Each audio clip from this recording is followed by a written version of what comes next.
দেখুন দলনেতাকে অভিযোগ জানাতে উনি কিভাবে চোরের মতো চলে যাচ্ছেন দেখুন।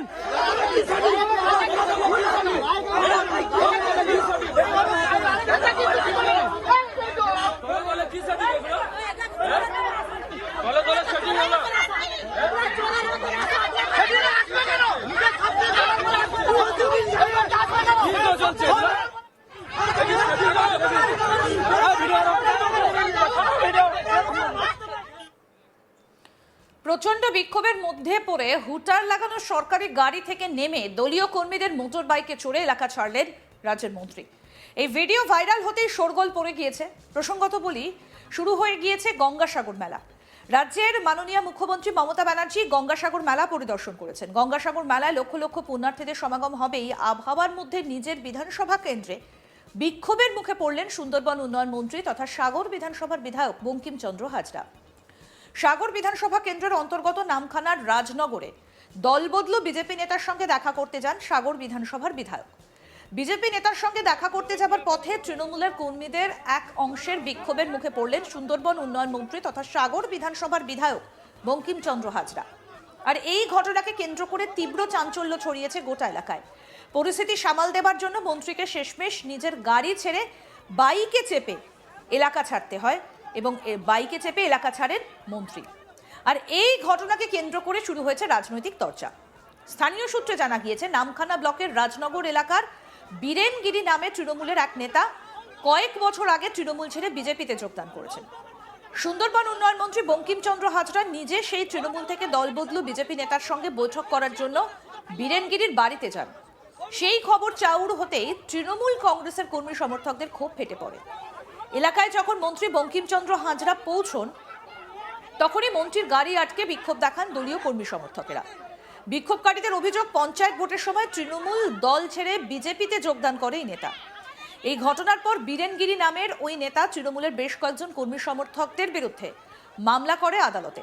তা সত্ত্বেও কেন মন্ত্রী ওই নেতার সঙ্গে দেখা করতে গেলেন সেই বিষয় নিয়ে একেবারে ক্ষোভে ফেটে পড়ে স্থানীয় তৃণমূল কর্মী সমর্থকরা। এই বিষয়ে নামখানা ব্লকে তৃণমূল কংগ্রেসের ব্লক সভাপতি অভিষেক দাস তিনি জানান, 2021 সালে রাজ্যের মাননীয় সুন্দরবন উন্নয়ন মন্ত্রী তথা সাগর বিধানসভার বিধায়ক বঙ্কিমচন্দ্র হাজরা রাজনগর এলাকায় বীরেনগিরির বাড়ির কাছে একটা দুর্গা মন্দিরে মানত করেছিলেন। সেই দুর্গা মন্দিরে পুজো দিতে গিয়েছিলেন মন্ত্রী। বীরেনগিরির পরিবারের সঙ্গে পারিবারিক সম্পর্ক রয়েছে রাজ্যের সুন্দরবন উন্নয়ন মন্ত্রী, সেই সুবাদে ওনার পরিবারের সঙ্গেও কথা বলতে গিয়েছিলেন। এরপর গ্রামবাসীরা এলাকার কিছু সমস্যা নিয়ে সুন্দরবন উন্নয়ন মন্ত্রীকে জানান। গ্রামবাসীদের সমস্যা দ্রুত সমাধান করার আশ্বাস দেন তিনি। যে ঘটনাটা সংবাদ মাধ্যমে প্রচারিত হচ্ছে যে মন্ত্রী নিজের গাড়ি ছেড়ে বাইকে করে পালিয়ে গিয়েছে, সেই ঘটনা হলো এলাকার কিছুটা রাস্তা খারাপ থাকার কারণে স্থানীয়দের মন্ত্রীকে জানিয়েছিল যে এখানে 4 চাকা গাড়ি যেতে পারবে না, স্থানীয়রাই জানিয়েছিলেন সেটা, তাই কিছুটা রাস্তা বাইকে চেপে তিনি গিয়েছিলেন। এই ঘটনার সঙ্গে রাজনীতির কোনো সম্পর্ক নেই। তৃণমূলের ব্লক সভাপতি অভিষেক দাস কি বলছেন আসুন শোনাই এবার।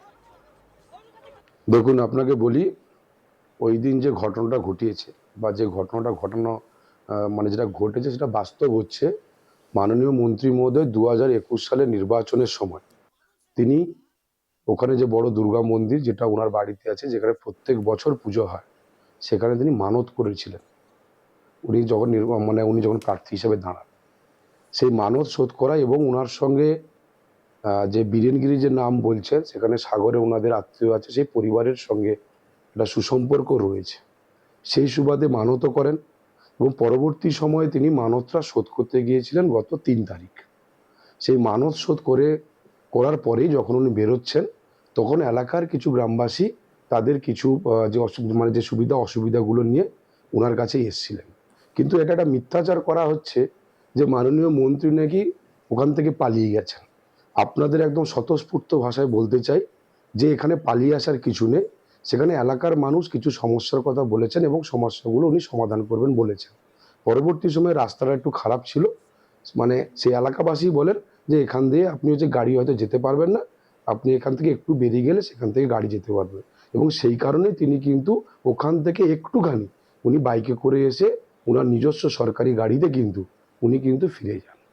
এবং পরবর্তী সময়ে নামখানা ব্লকে মানে দারিকনগর মৌজায় একটা বড় সুন্দরবনের অর্থানুকূলে একটা রাস্তা কিন্তু উনি উদ্বোধন করার পরে তারপরে উনি বাড়ি ফেরেন। যেখান থেকে তাহলে দেখা যাচ্ছে যে ধীরেনবাবুর নামে বা তিনি নাকি ওনার নামে ওই এলাকায় বহু কেস দিয়েছেন বলে বলছেন। দেখুন, বীরেনবাবু কি কেস দিয়েছেন না দিয়েছেন সে ব্যাপারে আলোচ্য বিষয়ে বলতে আসার সময় তিনি বলেছেন যদি কিছু হয়ে থাকে তিনি কথা বলবেন। তো এটা তো প্রশাসনিক জায়গায়, তো সেখানে কিন্তু এলাকাবাসী কোনো বিক্ষোভও দেখায়নি, কিচ্ছু দেখায়নি, শুধু জানাতে এসেছিল যে আমাদের এই সমস্যাগুলো আছে, আপনি একটু সমাধান একটু করে দিলে ভালো হয়। তো সেখানে মাননীয় মন্ত্রী আশ্বাস দিয়েছেন ঠিক আছে, পরবর্তী সময় এসে তিনি এই সমস্যাগুলো যেগুলো আছে দলীয় কর্মীদের মধ্যে সেগুলো তিনি সমস্যা জানান। আর একটা বিষয় যে বীরেনবাবু নাকি বিজেপিতে ছিলেন, তৃণমূলে যোগদান করছেন বলে এমনটা শোনা যাচ্ছে। এরকম কিছু কথাবার্তা হয়নি, তবে আপনাকে বলি উনি তৃণমূল কংগ্রেসের কর্মী ছিলেন, যে কারণে হোক তিনি বিজেপিতে গেছেন, কিন্তু কিন্তু মাননীয় মন্ত্রীর সঙ্গে তার মানত মানে যে শোধ করা পুজো বা মানত শোধ করার জন্য যে পূজার্চনার ব্যাপার নিয়ে এর সঙ্গে কোনো সম্পর্ক নেই। এই বিষয়ে সাগরের মণ্ডল 5-এর বিজেপি যুব সভাপতি অভিজিৎ মাইতি তিনি জানান এলাকাবাসীদের জন্য রোষের বহিঃপ্রকাশ, এটা এলাকাবাসী তাদের পরিষেবা পাচ্ছে না। কি বলেছেন শুনবো। সুন্দরবন উন্নয়ন মন্ত্রী বঙ্কিমচন্দ্র হাজরা মহাশয় তিনি হচ্ছে বীরেনগিরি মহাশয়ের সঙ্গে দেখা করতে গেছিলেন। এটা হচ্ছে ভারতবর্ষের সংবিধানে হয়েছে যে কোনো মানুষ কারোর সঙ্গে সাক্ষাৎকারের জন্য দেখা করতে যেতে পারে, কিন্তু সেখানে গিয়ে যে বিক্ষোভ হয়েছে সে বিক্ষোভ হচ্ছে মানুষের জনরোষ দেখা যাচ্ছে, যেটা সারা পশ্চিমবঙ্গ জুড়ে মানুষের জন্য কাজ করার জন্য মানুষ ভোট দিয়ে 5 বছরের জন্য যে বিধায়ককে পবিত্র বিধানসভায় পাঠানো হয়েছিল, সেই পবিত্র বিধানসভায় যে টিএমসির হাতমা বাহিনীর যে বিধায়করা তারা কোনোরকম কোনো কাজ করেনি, সেটাই হচ্ছে আগামীকাল দেখা গেছে।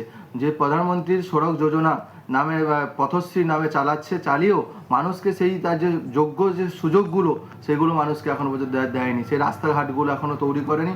যারা যোগ্য ঘর পাওয়া দরকার ছিল, প্রধানমন্ত্রীর যে ঘর সেই ঘরকে নামকরণ চেঞ্জ করে যে আবাস যোজনা নামে চালিয়েও যে যারা ন্যায্য পাওয়ার যোগ্য ঘরগুলো সেই ঘরগুলো মানুষ তাদেরকে দেওয়া হয়নি। তাই জন্য মানুষ আজকে জনরোষে পরিণত হয়েছে। কালকে সেটা হচ্ছে তার প্রতিফলন দেখা গেছে, বিধায়ককে ঘিরে বিক্ষোভ দেখিয়েছে। এটা আরো আপডেট পেতে দেখতে থাকুন আজ তাক বাংলা, সাবস্ক্রাইব করুন, নোটিফিকেশন পেতে বেল বাটন অপশন প্রেস করুন।